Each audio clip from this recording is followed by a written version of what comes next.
Oh, what's up? I'm Kelvin representing Okitech, and today we'll be talking about interrupt. When I mean interrupt, I mean computer interrupt, or the hell computer interrupt. Now let's talk about interrupt. You see, Wikipedia define interrupt as a signal to a processor emitted by hardware or software indicating an event that needs immediate attention. Oh, don't eat me raw, because a lot of people are like, what? Is this why I want to watch this video? Break it down, please. But see, I'm gonna break it down. Now think of an interrupt as a special features of an operating system, giving programs, and not only programs, and hardware opportunity to call their attention into certain events that need urgent attention. These interrupts are caused by events. Let me break it down to a way you understand. We have operating system that handle other programs. Operating system handle a lot of things. Now let's take it like this. You're actually like working on programs that are in queue, because every program in a computer are in queue, like the lineup. Then after the first one is executed, you move on to the second one. Now let's say you're working on these and you're not done working with these, and all of a sudden an older program need an attention. Then all of a sudden, because that other program need an attention, it's more vital, it's important that the one you're doing, it's something that can damage your system, or just cause something that would even make the one you're working on just start over again. And all of a sudden your operating system stopped that particular program you're working on and just moved to that one. That particular time, that thing that comes up for it to stop is an event. And that particular time it calls in an operating system is the interrupt, because it interrupts you. Let's make use of an English definition now. It interrupts what you're actually doing, and it focuses on something else that is more important. Let me give you an example, like real life example. Let's say you're actually eating, you buy a food and you want to eat it. All of a sudden someone else was hit by a vehicle, let's say a moving vehicle. Would you continue eating, or would you run to the head of that person? That event where that person was hit is an event. And that particular time when you leave the food you ought to eat to help the person, to rush the person for medical care, is actually an interrupt. Now I just believe you understand this. Hope I've broken it down. Now let me give you an example again. Let me tell you of how an interrupt works. I told you earlier, you're actually working on some program. P1, P2, and P3 are all programs you're working on. Now all of a sudden you have two events that calls in. Let's say event 1 and event 2. Now what your system will do is it will trigger an interrupt. Now your program will move, would stop, and it will save it, and it will come to this interrupt. Now since you have two interrupts, there's something we're going to talk about, like the interrupt controller. The interrupt controller is going to choose between the two events, either the one on top or the one below, which is going to perform first. Then if it chooses the one it's going to perform first, the programs you're actually working on will stop and save. It will stop automatically and it will save for you. Now when it has chosen the event it wants to take, and it's done with the event, it has solved the interrupt, then it goes back to the program you're working on.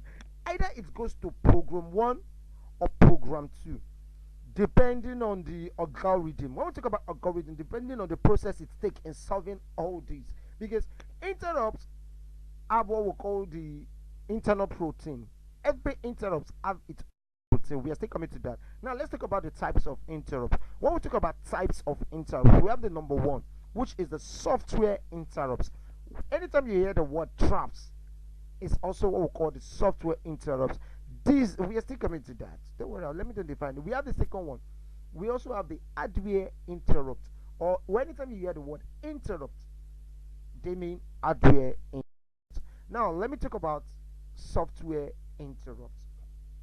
When we talk about software interrupts is caused either by an exceptional condition in the processor itself, or a special instruction in the instruction set which causes an interrupt when it is executed. Now think of a way where you're working on something and let's say you need to transfer a software from one particular place to the other, and all of a sudden you receive an error message. That time you receive an error message is an event. That is an event. And that particular time when you receive it, when the error message gets to you and you give attention to it, you have interrupted the program you're working on, focused on the one you want to do. At times you get an error message that a file is missing, so things are missing. These files are instruction of that software. When we talk about software, software is just a bunch of codes you write, programs connect together as softwares. So when a particular program is mixing in that software, or a set of code, don't talk about programs are sets of code, is mixing in that particular software, then interrupts can prompt up. Now let's talk about hardware interrupts or interrupt. This occur when an hardware need the attention of the processor, either from an internal device like the disk controller or from an external hardware like the keyboard or mouse. Just think of it when you're actually working on your system and all of a sudden your external mouse is not working. You know, you receive a prompt like something is folding and you check it up, it's your keyboard. It could be a mouse, it could be your webcam, it could be anything, it could be your disk controller, it could be your hard disk. When you were thinking about hardware, don't just think about external, think about internal, think about your processor, think about a lot of things. Even your hard disk is an hardware. Now let's talk about interrupt controller. Remember when I was giving you an example before, I told you if you're actually working on programs in queue and all of a sudden you have to interrupt, one of them would come first depending on the algorithm. It could be first in first out, which is the FIFO. It could be the LIFO. It could be the shortest program first. Anything, any algorithm. Now when we talk about interrupt controller, these are special algorithm or codes or programs that helps to control different types of interrupts. Also they help to keep every interrupts in queue using IRQ number. Now take it of these. Let me give you a live instance. Let's say you want to travel.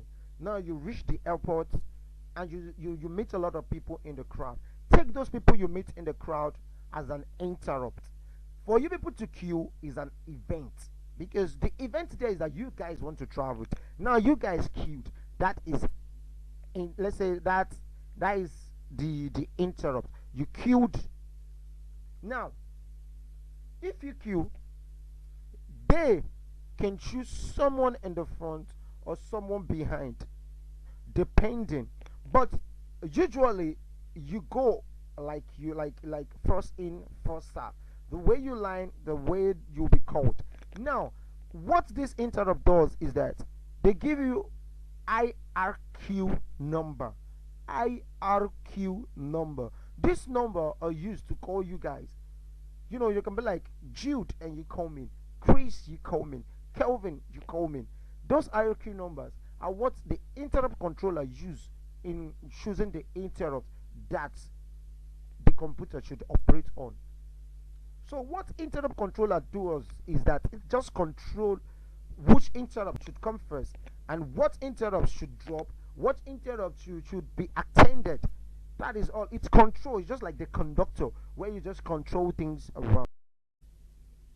Now note something. All events triggered an interrupt have its own interrupt handler routine.